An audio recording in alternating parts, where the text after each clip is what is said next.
వారేవా ఏం కొత్త దందా షురూ చేసిండ్రు పోన్రి తెలంగాణ రాష్ట్రంలో నీ దందా సల్లగుండా గిట్లా చేస్తే గిరాయికి మంచిగా వస్తుందని అనుకున్నారేమో గాని హైదరాబాద్ లా గిట్లా చేసిండ్రు మరి ఈ దందా ఏందో మీరు కూడా చూడాలే కదా।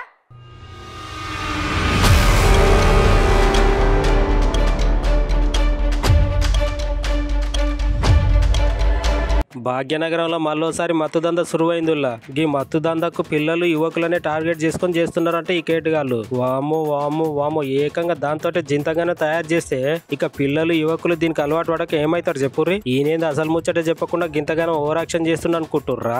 అసలు ముచ్చట చెప్తే మీరు దెబ్బకు దడుచుకొని జరాలు తీసుకోవాలి। ఇంకొకసారి పిల్లగాండ్లకు గవి ఇప్పియరు తల్లిదండ్రులు అయితే। ఇక ముచ్చట చెప్తున్నా ఇన్నూర్రి మన హైదరాబాద్ లో జూబ్లీల్స్ ఉన్నది కదా, గా జూబ్లీల్ దగ్గర 195 ఐస్ క్రీమ్ పార్లర్ మీద దాడులు అయితే చేసి దాడులు చేసిరంటే అందులోకి వచ్చి అన్ని పగలగొట్టిర్రు అని అనుకునేరులా కాదు। దాడులు అంటే ఏంటంటే అక్కడ ఐస్ క్రీమ్ ఎట్లా తయారు చేస్తున్నారు, ఏం వాడి తయారు చేస్తున్నారు అన్న ముచ్చట మీద దాడి చేసిండ్రు। ఈ ఫేమస్ ఐస్ క్రీమ్ పార్లర్ ఏకంగా 11.5 లీటర్ల విస్కీ తోటి ఐస్ క్రీమ్లు తయారు చేసి అమ్ముతున్నారట। అయితే ఆహారం తనిఖీ చేసే అధికారులకు సమాచారం వచ్చుడుతోటే ఐస్ క్రీమ్ పార్లర్ మీద వాడి దాడులు చేసేసరికి అందులోకి ఇంత ఘోరమైన ముచ్చట తెలిసిందిలా। వీళ్ళు మెయిన్ గా టార్గెట్ చేసేది ఎవరినో ఎరికేనా, చిన్న పిల్లలను యువకులను టార్గెట్ చేసి వాళ్ళ మీద గిట్లాంటి మత్తు పానీయాలకు సంబంధించిన ఐస్ క్రీమ్ల ప్రయోగం చేసి మళ్ళా కొనేటట్లు వాళ్ళని ఇట్లాంటి ఐస్ క్రీమ్లను బానిసలను చేస్తున్నారు। ఇంకొక సంగతి ఎరికేనా, ఈ ఐస్ క్రీమ్లలో గంజాయికి సంబంధించి గట్లనే డ్రగ్స్ కి సంబంధించిన పౌడర్లను కూడా కలిపి తయారు చేస్తున్నారట ఈ ఐస్ క్రీమ్లను। జరంత జాగ్రత్తగా ఉండుర్రి, ఎందుకంటే ఇట్లాంటి ప్రమాదకరమైన ఐస్ క్రీమ్లు